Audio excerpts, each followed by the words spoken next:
நான் பால் பாத்திரத்தை தேர்ந்தெடுத்துக் கொண்டேன். அப்போது ஜிப்ரீல் அலைஹிஸ்ஸலாம் அவர்கள் இயற்கையை தேர்ந்தெடுத்துக் கொண்டீர் என்று கூறினார்கள். பிறகு ஜிப்ரீல் அலைஹிஸ்ஸலாம் அவர்கள் என்னை அழைத்துக் கொண்டு முதல் வானத்திற்கு உயர்ந்தார். அதன் கதவை திறக்குமாறு கூறினார். அப்போது நீங்கள் யார் என்று கேட்கப்பட்டது. அதற்கு அவர் ஜிப்ரீல் என்று பதிலளித்தார். உங்களுடன் வந்திருப்பவர் யார் என்று கேட்கப்பட்டது. அதற்கு அவர் முஹம்மது என்று பதிலளித்தார். அவரை அழைத்து வர சொல்லி அவரிடம் ஆள் அனுப்பப்பட்டிருந்ததா என்று கேட்கப்பட்டது. ஆம், அவரை அழைத்து வர சொல்லி என்னை அவரிடம் அனுப்பி வைக்கப்பட்டிருந்தது என்றார். அப்போது எங்களுக்காக கதவு திறக்கப்பட்டது. நான் அங்கு ஆதி மனிதர் ஆதம் அலைஹிஸ்ஸலாம் அவர்களை கண்டேன்.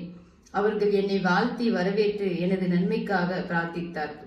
பிறகு ஜிப்ரீல் அலைஹிஸ்ஸலாம் அவர்கள் என்னை அழைத்துக் கொண்டு இரண்டாம் வானத்திற்கு உயர்ந்தார். அதன் கதவை திறக்குமாறு சொன்னார். அப்போது நீங்கள் யார் என்று கேட்கப்பட்டது. அதற்கு அவர் ஜிப்ரீல் என்று பதிலளித்தார். உங்களுடன் இருப்பவர் யார் என்று கேட்கப்பட்டது. அதற்கு முஹம்மது என்று பதிலளித்தார். அவரை அழைத்து வருமாறு அவரிடம் ஆள் அனுப்பப்பட்டிருந்ததா என்று அவரிடம் கேட்கப்பட்டது. அவர் ஆம், அவரை அழைத்து வருமாறு என்னை அவரிடம் அனுப்பப்பட்டிருந்தது என்று பதிலளித்தார்கள். அப்போது எங்களுக்காக கதவு திறக்க